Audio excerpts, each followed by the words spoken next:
자, 그럼 지금부터는 세무조사의 대응 3단계에 대해서 한번 살펴보도록 하겠습니다.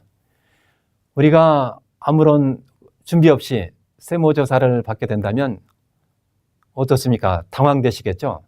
그래서 실제 세무조사가 나왔으면 어떻게 단계별로 이렇게 대응하면 좋은지 대응 3단계를 미리 숙지를 하신다면 세무조사에 대응하기가 한결 수월하실 겁니다. 자, 조사 전과 조사 진행 중, 조사 종결 후에 각각의 경우에 어떻게 대응하면 좋은지 살펴보겠습니다. 먼저 조사 전입니다. 자, 세무조사를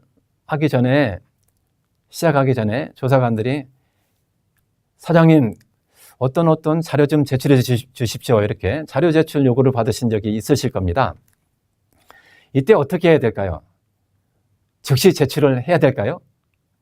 네, 실제 납세자분 중에는 삐장을 조사관들이 달란다고 해서 바로 즉시 제출해서 참 빼도 박도 못하는 그런 경우를 당하게도 됐는데요. 조사관들이 자료 제출을 요구할 때는 즉시 제출하지 마시고요. 조사관들에게 양해를 구해서 조사관님, 제가 자료 정리를 해서 정리 제대로 하도록 하겠습니다. 하루 이틀 정도 시간을 주시기 바랍니다. 이렇게 양해를 구하고서 세무사와 좀 상의를 해서 법률 검토는 물론이고 또 어떻게 대응하면 좋을지, 그리고 나서 제출하는 것이 좀 더 좋은 결과를 가져오지 않을까 이렇게 생각을 합니다. 그리고 조사 전에 비율 분석을 해보시라는 것, 재무 분석을, 비율 분석, 추세 분석을 좀 해보시라는 것입니다. 그리고 가장 중요한 것이 금융자료 분석입니다. 금융거래 내역을 한번 비교 분석을 해보시라는 거죠. 여러분 혹시 학창시절에 모의고사 풀어보신 기억이 있으시죠? 어떻습니까? 모의고사를 이렇게 많이 풀어본 학생들은 시험 점수가 잘 나오지 않나요? 아무래도 모의고사를 풀어보지 않은 학생보다 점수가 좀 잘 나오겠죠. 세무조사도 저는 마찬가지라고 생각을 합니다. 여러분 어제 혹시 점심으로 어떤 음식을 드셨나요? 예, 잘 기억이 안 난다 하시는 분도 분명히 계실 겁니다. 어제 내가 무엇을 먹었더라, 이것도 잘 기억이 안 나는데 세무조사는 어떻습니까? 보통 이 3년 전이나 5년 전의 것을 조사를 합니다. 3년 전, 5년 전의 그 내용을 어떻게 기억을 하겠습니까? 그러면 어떻게 하란 말입니까? 잘 기억하지 못하는데, 이런 또 질문을 하실 수가 있죠. 저는 그래서 예상 문제를 좀 풀어보시는데 회사의 규모에 맞춰서 좀 고액 위주로 이런 금융 그런 거래 내역을 좀 대사를 해보시라는 것. 예상 문제, 조사관들이 어떤 질문을 할 것인가 예상 문제를 한번 풀어보시라는 것을 권해드립니다. 자, 그리고 이제 조사 진행 중에는 어떻게 해야 되는지 보도록 하겠습니다. 세무조사 진행 중에 분명히 조사관들이 사장님 뭐뭐뭐뭐 이렇게 소명해 주시기 바랍니다. 요구사항이 있을 거예요. 요구사항을 이렇게 아주 제대로 정리를 해 놓으시는 거예요.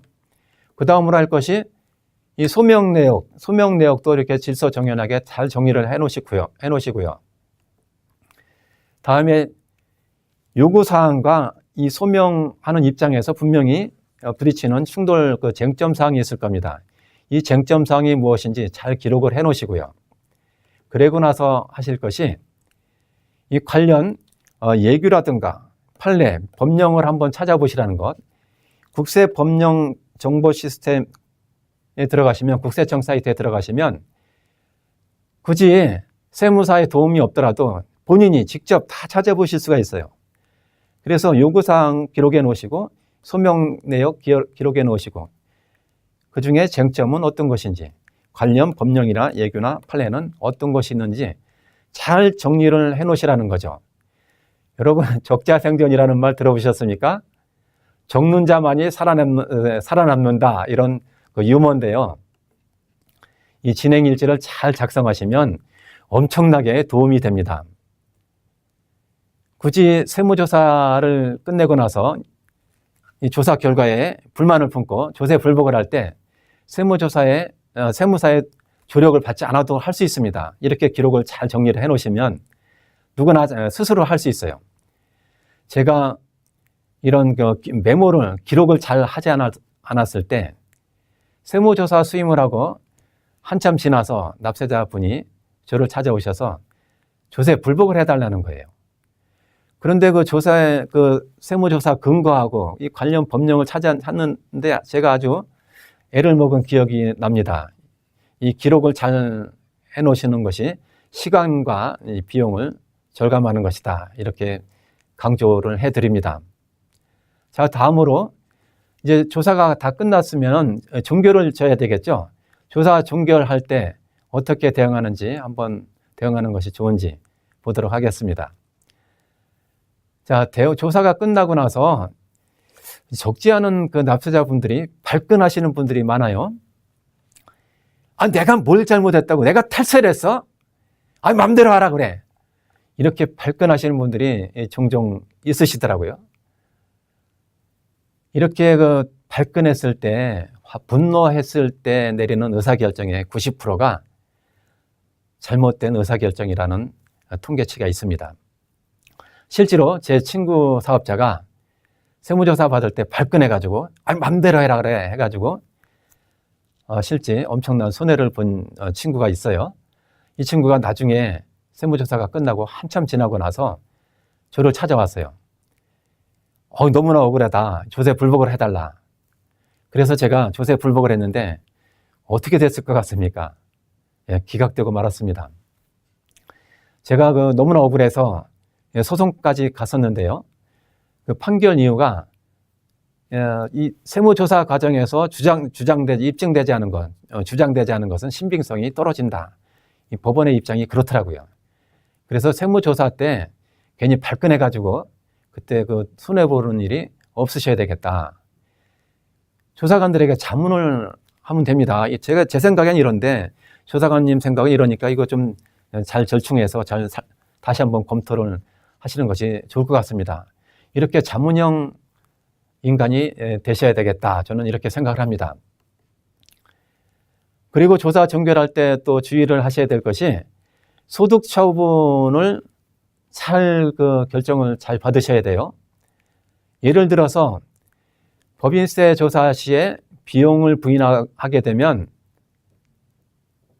소득 처분을 하게 됩니다. 그 비용, 가공 비용이라든가 매출 누락에 대해서 그 출처가 어떻게 되는지 소득 처분을 하게 되는데, 예를 들어서 대표자나 주주가 가져간 것으로 본다.